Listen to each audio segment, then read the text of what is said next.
Good evening and welcome to Primetime News on TV1. Before we head into our stories in detail, let's take a look at your headlines for tonight. Indian External Affairs Minister Dr. S. Jaishankar arrives in Sri Lanka. Indian Minister to hold bilateral discussions with the President and Prime Minister. Cabinet grants approval to enter into an agreement to receive the COVID-19 vaccines through the COVAX facility. State Minister reveals about a mafia behind the repatriation of expatriates to Sri Lanka. Mining for limestone prohibited within 100 meters corridor from the Victoria Reservoir. Were trees cut down at the Rajapila Garden with the necessary approval? මධ්‍යම පරිසර අධිකාරිය නාගරික සංවර්ධන අධිකාරිය අනුමැතියට යටත්ව තමයි මේ කටයුත්ත සිදු කළා කියලා දැනට වාර්තා වෙන්නේ. Where is the founder of Alibaba, Jack Ma?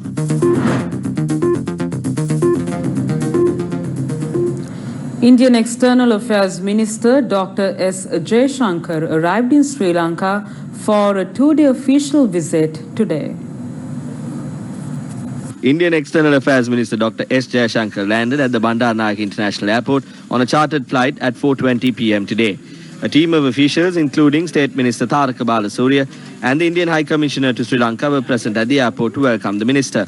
The Indian External Affairs Minister is expected to engage in bilateral discussions with President Gotabaya Rajapaksa, Prime Minister Mahinda Rajapaksa and Foreign Minister Dinesh Gunawardena during his stay in the country. Incidentally, the visit marks the first arrival of a high-level foreign dignitary in Sri Lanka and also became the first overseas official visit by the Indian External Affairs Minister. The Foreign Relations Ministry said that both sides are looking forward to strengthening bilateral relationships through such high-level exchanges. According to the ministry, the visit has been arranged under the travel bubble concept amidst COVID-19 travel restrictions in both countries. Former parliamentarian of the United National Party, Saman Ratnapriya, expressed his opinion regarding the tour of the Indian Minister of External Affairs at a media briefing held at the party headquarters today. The arrival of a foreign minister is no menial matter. Even the US Secretary of State engaged in a tour a few months ago. He issued a threat before coming here. Sri Lanka should assess its stance. That is what he said. Sri Lanka has already decided to hand over the East Container Terminal to India, that is to the Adani Group. The deal will be done for a value of $700 million.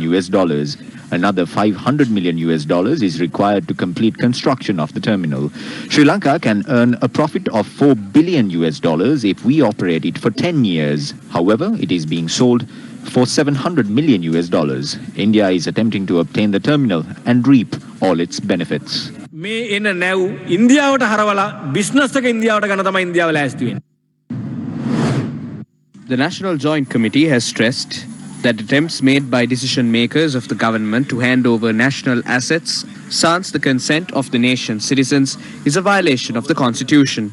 In a statement, the committee expressed dismay over moves to lease out the Colombo Port's East Container Terminal and pointed out that it is the responsibility of all citizens in the country to protect public property under Article 28D of the Constitution. The statement has been published with the signatures of former Deputy Inspector General of Police, Attorney-at-Law K.M.B. Kotadeniya and retired Lieutenant Colonel Anil Amrasekara, who serves as co-chairman of the National Joint Committee. The statement goes on to note that the Indian company has expressed interest in the Colombo port with a clear motive of depriving Sri Lanka a chance of consolidating its position as a transshipment hub. The National Joint Committee pointed out that the Indian company cannot be trusted to work for the betterment of the Colombo port, given its existing involvement in development activities taking place in South Asian ports, including the Vizhinjam port in Kerala. The committee insisted that a joint agreement inked between Japan, India and Sri Lanka under the previous government for the development of the East Container Terminal is no longer valid as Japan has withdrawn from the pact. Accordingly, it stressed that there is no basis to support the argument that the development of the East Container Terminal must take place with the support of the Indian company in line with the original agreement. While the Indian Minister of External Affairs engages in a two-day tour in Sri Lanka, the Chinese ambassador to Sri Lanka, Ki Zhenhong, met with the State Minister of Money and Capital Markets, Ajit Niwad Cabral, yesterday.